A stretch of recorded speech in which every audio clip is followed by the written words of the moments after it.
నమస్తే, welcome to Suman TV. నేను మీ యామ్ని. ప్రస్తుతం మనతో ఉన్నారు ప్రముఖ ఆధ్యాత్మికవేత్త, ప్రముఖ జ్యోతిష వాస్తు పండితులు, బ్రహ్మశ్రీ డాక్టర్ నాయకంటి మల్లికార్జున శర్మ గారు ఉన్నారు. వారితో మాట్లాడదాం. నమస్కారం గురుగారు. నమస్కారం అండి. గురుగారు, ఇప్పుడు మహామాగి అలానే మాఘ పౌర్ణమి రోజు అండి, ఎలాంటి నియమాలు పాటించాలంటారు? తప్పకుండా అమ్మ. ఓం శ్రీ గురుభ్యో నమః. మహామాగి అని అంటే ఏమిటంటే, తాకట్టులో ఉన్న బంగారాన్ని విడిపించి ఆ రోజు ఆన్లైన్ రేటుకే మేము కొంటాం. Sharma gold company.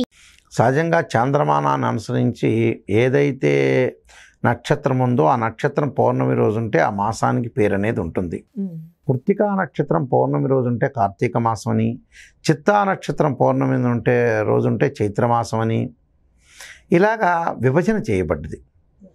అంటే ఫల్గుణీ నక్షత్రం పౌర్ణమి రోజు ఉంటే పాల్గొన మాసం అని, జ్యేష్ఠ నక్షత్రం పౌర్ణమి రోజు ఉంటే జ్యేష్ఠమాసం అని చెప్తారు. అలానే మఖా నక్షత్రం పౌర్ణమి రోజు ఉంటే మాఘమాసం అని చెప్తారు.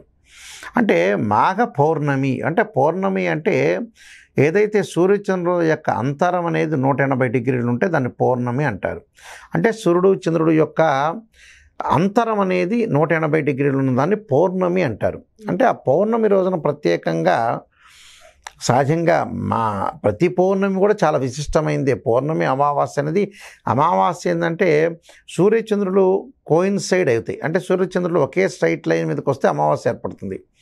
పౌర్ణమి వచ్చే సూర్యుడు చంద్రుడు యొక్క మధ్య దూరం అని 180 డిగ్రీలు ఉంటుంది. దాన్ని పౌర్ణమి అంటారు. పౌర్ణమి రోజు నదీ స్నానము, తటాక స్నానము, అలానే చెరువుల్లో కానీ బావుల్లో కానీ నదుల్లో కానీ స్నానం చేస్తే విశేషమైన పుణ్య ఫలితం వస్తుందని శాస్త్రంలో చెప్పారు. అందులో పౌర్ణమికి చాలా విశిష్టత ఉంటుంది. అందులో ఆ పౌర్ణమిలో ఆషాఢ పౌర్ణమి, కార్తీక పౌర్ణమి, అలానే మాఘ పౌర్ణమి, ఈ పౌర్ణమికి చాలా విశిష్టత ఉంటుంది. ఈ మహామాఘి అని అంటారు. అంటే పెద్దది, గొప్పది. అంటే శ్రీకృష్ణుడు ధర్మరాజు కొన్ని నియమాలు బోధించిన రోజున మహామాఘి అంటారు. అంటే పెద్ద పౌర్ణిమ, పెద్ద పండగ. మహా అంటే గొప్పదైన పూర్ణిమ. అంటే మాఘమాసం ఏంటంటే స్థానానికి ప్రతీక. కార్తీక మాసం ఎలాంటి ప్రతీక ఉంటుందో మాఘమాసం కూడా శివకేశవుల యొక్క ప్రీతికరమైన మాసం కూడా మాఘమాసమే. అంటే ఆధ్యాత్మిక చింతన, ధార్మిక విషయాలన్నిటికి కూడా మాఘమాసం అనేది చాలా విశిష్టమైంది. అందువల్ల మనకు మాఘమాసంలో శుభ కార్యక్రమాలు, గృహప్రవేశాలు, వివాహాలు ఇలాంటివన్నీ కూడా ఉంటాయి. అందువల్ల మాఘ పౌర్ణమి రోజున దీపారాధన చేయటం ప్రత్యేకంగా. ఎందుకంటే సూర్య భగవానుడి యొక్క కుంభరాశిలో ఇక్కడ సంచారం ఉండటం, అలానే ఆ మాసంలో కూడా ఈ కుంభరాశి నుంచి కూడా ఇంకా కొంతకాలం తర్వాత మార్పు జరగటం. అంటే సూర్యుని అనుసరించి మాత్రమే ఈ ఏదైతే లేలేత కిరణాలు పడటం ఒకటి. అలానే పౌర్ణమి రోజున చంద్రుడి యొక్క ప్రతిబింబం, అంటే సూర్యచంద్రుల యొక్క ప్రతీక అని అర్థం. అంటే మాఘమాసంలో ప్రత్యేకంగా అందరికీ తెలిసిన విషయం, నదీ స్నానం అనేది ఎంతో విశేషమైన పుణ్య ఫలితం ఇస్తుందని శాస్త్రంలో చెప్పారు. అందువల్ల ఎప్పుడైతే చంద్రుడి యొక్క రేస్ అనేది దాని మీద పట్టడం వల్ల చక్కగా నదీ స్నానం చేయటం సంకల్పం చెప్పుకుంటారు. గంగా స్నానం అంటే సంకల్పం చెప్పుకోవటం అంటే ఏంటంటే ఆచమనం చేసి కేశవనామాలు చెప్పి మనం ఓం భూహోం భూం స్వ ఓం మహా అని చెప్పుకొని మంత్రం చెప్పుకొని ఏదైతే వాళ్ళ యొక్క మమ క్షేమ స్థైర్య విజయ అభయ ఆరోగ్య ఐశ్వర్యాభివృద్ధ్యం అని చెప్పుకుంటూ సంకల్పాన్ని చెప్పుకుంటూ ఏదైతే మనకు మంచి జరగాలో దంపతులయుక్తంగా పుణ్యస్నానం చేసే రోజు మాఘ పౌర్ణమి అంటారు. అంటే దంపతులు అంటే ఏమిటంటే ఈరోజు కూడా పుష్కరాల్లో చేసినట్టుగా మాఘమాసంలో దంపతులిద్దరు కూడా బ్రహ్మముండులు వేసుకొని చక్కగా మట్టిని తీసుకొని నెత్తి మీద వేసుకొని ఆ కింద నదిలో ఉన్న మట్టిని తీసుకుని వేసుకొని సంకల్పం చెబుతారు. అంటే పురోహితుల చేత సంకల్పం చెప్పించి నదీ స్నానం అనేది చేస్తారు. ఆ నదీ స్నానం చేయటం వల్ల వివిధ కర్మల్లో ఉండే దోషాలు, పూర్వజన్మల్లో ఉండే కర్మ ఫలితం అంతా కూడా దోషం అనేది తొలగిపోతుందని మనకి శాస్త్రం. అంటే కార్తీక పౌర్ణమికి ఎంత విశిష్టత ఉందో మాఘ పౌర్ణమికి కూడా అంత విశిష్టత ఉంది. ఎందుకంటే మఖానక్షత్రం ద్వారా మాఘమాసం ఏర్పడుతుంది. మఖానక్షత్రానికి కేతు అధిపతి కాబట్టి, కేతు జ్ఞానకారుడు కాబట్టి, జ్ఞానం అనేది పెరగాలి, విద్యందు అనుకూలంగా ఉండాలి. కాబట్టి ఈ మాఘమాసంలో స్త్రీ పంచమని, అలానే మనకి వసంత పంచములు, అలానే మహాశివరాత్రులు, రథసప్తమి ఇలాంటివన్నీ కూడా రావడానికి మాఘమాసం అని చాలా ప్రత్యేకత ఉంది. అంటే ఆ రోజు ఏమైనా ప్రత్యేకమైన మంత్రం చదువుకోవడానికి అలాంటిది ఏమైనా ఉందా అండి? మాఘమాసంలో పౌర్ణమి రోజున ప్రత్యేకంగా మంత్రంలో ఏదైతే కోరిక ఉంటుందో ఆ కోరిక గల మంత్రాన్ని మనం చేసుకోవాలి. ధనం కావాలి, ఓం యక్షాయ కుబేరాయ వైశ్రవణాయ ధనధాన్యాధిపతే ధనం ధాన్య సమృద్ధిమే దేహిమే దాపై స్వాహ.